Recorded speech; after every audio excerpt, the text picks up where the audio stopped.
translated to 10-15 minutes down the road, and before we know it, we're here by 6-7 o'clock, and we don't want that.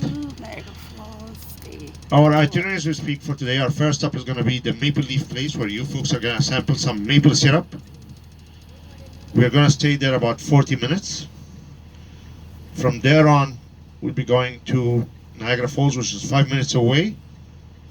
We are going to do a quick tour.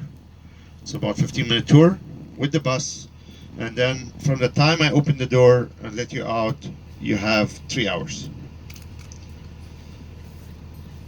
If you're going to be doing the hornblower cruise, the optional hornblower cruise, the boat, if you already paid for it, I gave you temporary tickets. These tickets are useless outside of this bus. They're only for me to count how many people are. When we arrive to Niagara Falls, I'm going to walk with you and change these ones for the real ones. So what will happen is that before we leave the Maple Leaf place, I'm going to send the final numbers to my boss. He's going to buy the tickets for us, so we don't have to stand in line. And then I just have to go and pick them up, change them for you with the real ones. Which one?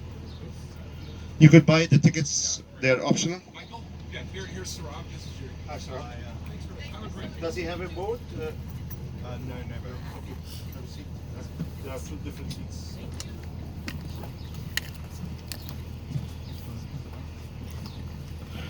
Okay. After that, we'll be going to leaving Niagara Falls after 3 hours. We'll be going to the Niagara on the lake, the church.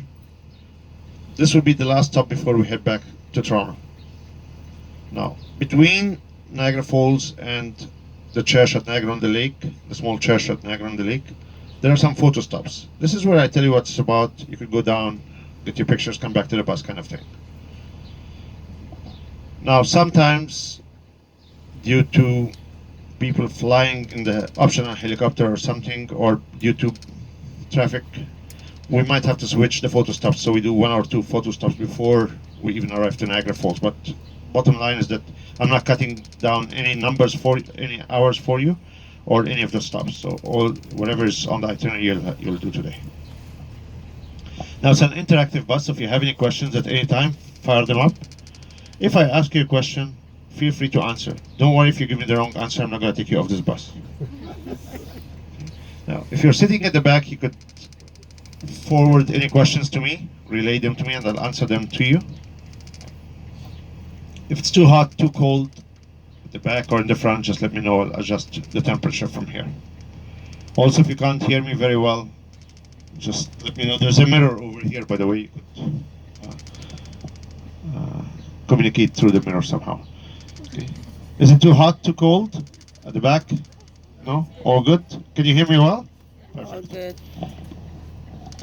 So does anyone know what our national sport is? Any guesses? Hockey. Hockey? Okay, some more guesses, folks. Soccer?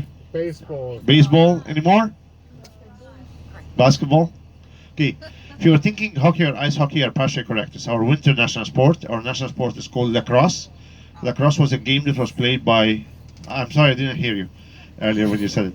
So lacrosse was a game that was played by Native Canadians or First Nations, indigenous people, before any settlers came in. Hockey was invented in Canada but has English roots to it.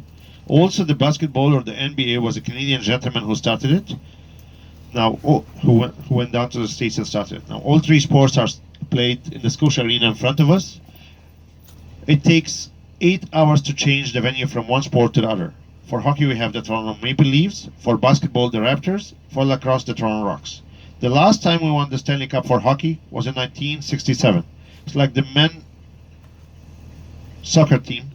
The last time England won the World Cup for soccer or football was in 1966. So neither of us are doing very well when it comes to winning. We have to improve our winning odds a little bit. Okay.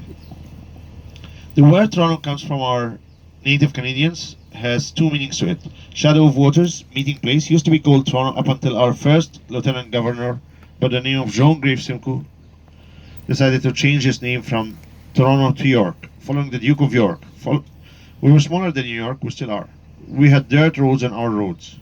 So not so nice days, people used to make fun of us. They used to call us Little York, Tiny little dirty York, etc. We begged Mr. Simcoe to change the name back to Toronto, He said, "Over my dead body," so we shot him. That's not true. That's just a joke. We waited until the gentleman passed away, and then we changed it back to Toronto. I know some of you prefer the shot him version, but that's not the case. Toronto is the fourth largest city in North America. The largest is Mexico City. New York is number 2. LA number 3. Toronto is number 4. Chicago number 5. Houston, Texas number 6.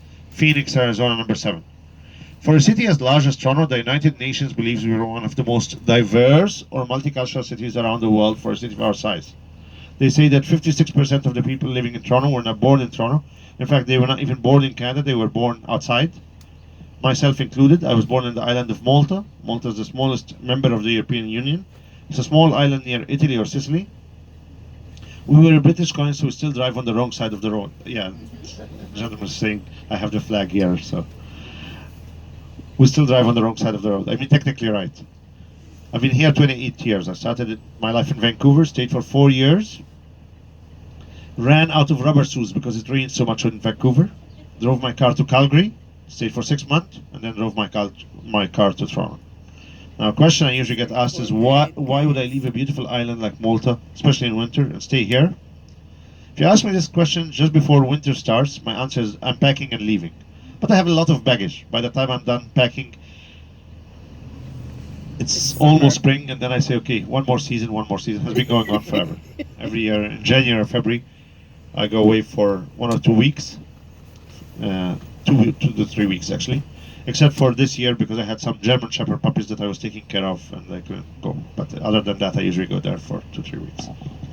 Any questions, folks?